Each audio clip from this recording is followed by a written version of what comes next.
Assalamualaikum warahmatullahi wabarakatuh. Perkenalkan, nama saya Lukman Najib Prakoso, NIM 75 dari Prodi PTI. Dan di sini saya akan menjelaskan pentingnya teknologi keamanan diterapkan bagi perusahaan serta manfaat, resiko, dan contohnya.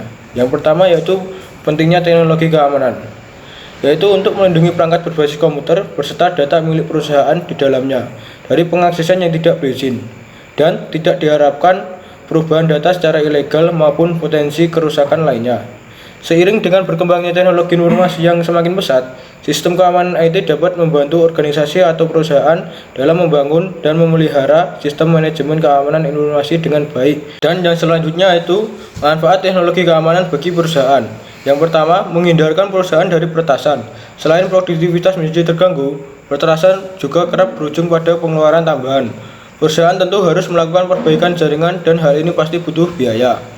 Yang kedua yaitu memberikan jaminan perlindungan data, khususnya dari oknum yang ingin mengambil keuntungan dari data tersebut. Yang ketiga, menjaga reputasi perusahaan di mata publik. Secara pengguna jasa atau pembeli produk perusahaan tersebut, dengan jaminan keamanan tersebut, konsumen tidak khawatir kehilangan privasi atau informasi pribadi.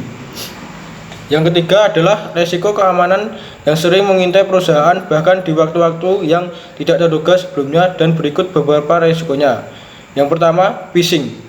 Phishing sendiri merupakan praktik penipuan yang digunakan untuk mendapatkan informasi pribadi atau informasi kartu kredit dari seorang dengan menjebak mereka melalui penawaran atau menyamar sebagai perusahaan yang memiliki reputasi yang baik. Yang kedua, malware. Layaknya phishing, malware adalah masalah keamanan utama untuk bisnis dari semua ukuran. Malware sendiri berbahaya yang memasuki komputer Anda melalui drive yang terinfeksi. Yang ketiga yaitu using outdated software, yaitu adalah tidak memperbarui software. Tidak berarti Anda tidak akan mendapatkan versi terbaru. Itu berarti Anda mengekspos data Anda terhadap kerentanan keamanan yang dieksploitasi oleh peretas dengan cepat. Yang keempat yaitu access to unauthorized person, yaitu Anda akan menghadapi resiko pelanggaran data jika Anda tidak peduli siapa yang mengakses sistem data atau zona sensitif IT Anda. Dan yang kelima ada open WiFi. Jaringan WiFi yang terbuka melibatkan koneksi yang tidak dienkripsi, mesin yang diusupi, atau bahkan hotspot itu sendiri bisa berbahaya yang meninggalkan data pengguna dengan resiko yang besar.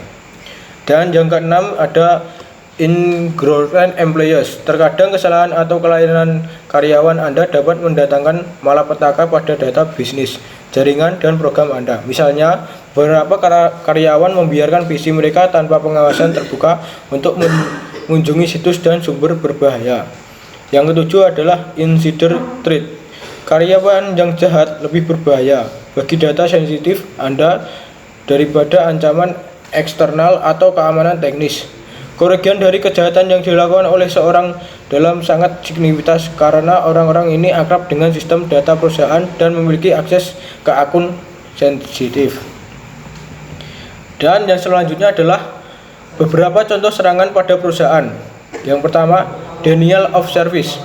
Ini adalah serangan yang memanipulasi sistem jaringan maupun aplikasi dengan tujuan memperberat kinerja dan menguras daya.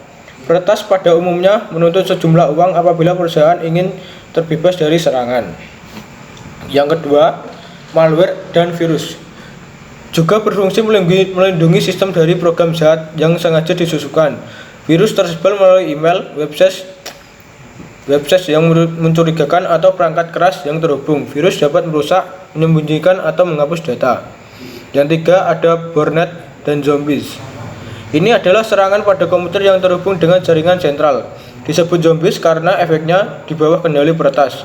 Tujuan pembuatan botnet adalah mencuri data, dan kemampuan enkripsinya makin meningkat sehingga sulit dideteksi. Dan yang selanjutnya ada scareware. Ini merupakan tipuan atau scam yang digunakan penjahat cyber untuk mengecoh penggunaan. Bentuk mirip seperti pop-up peringkat dari sistem. Ya, mungkin itu saja penjelasan dari saya. Ada kurangnya saya mohon maaf dalam menjelaskan.